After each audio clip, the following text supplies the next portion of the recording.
Plongé au cœur de la crise sanitaire mondiale comme tous les autres pays du monde, après avoir participé avec ses pairs du continent à la mise en place du plan de riposte continental et entrepris la matérialisation d'un plan sanitaire sur toute l'étendue du territoire camerounais,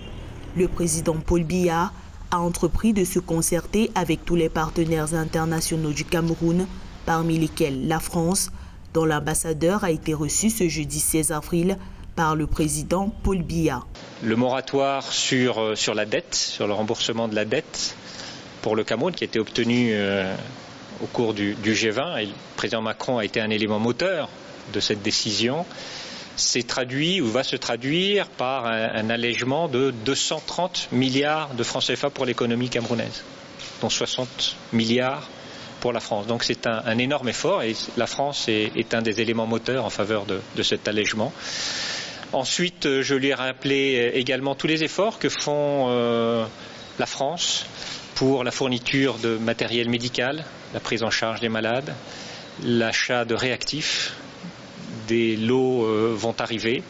Je lui ai réaffirmé également la centralité de la recherche française, puisqu'ici nous avons un institut Pasteur qui est très actif sur le dépistage, la mise en place de tests, l'Institut de recherche pour le développement, le CIRAD, qui sont des institutions de recherche dans lesquelles travaillent des scientifiques camerounais. Et je lui ai réaffirmé qu'elles étaient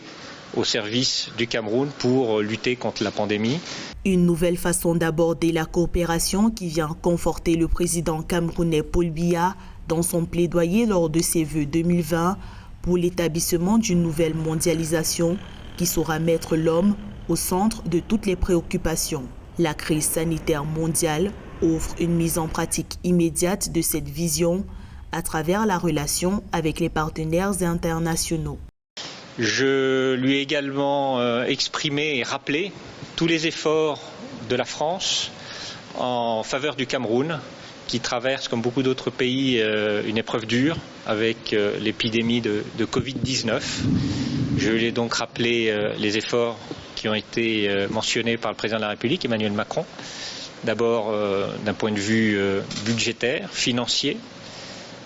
Le président de la République du Cameroun, qui soutient la démarche commune des pays africains dans les mesures financières pour amortir la crise économique liée à la pandémie sur les États africains, a de nouveau réitéré à volonté de voir les Nations Unies appeler tous ses membres autour d'une table pour des entretiens sincères sur des options de paix et de la stabilité entre États et dans tous les États.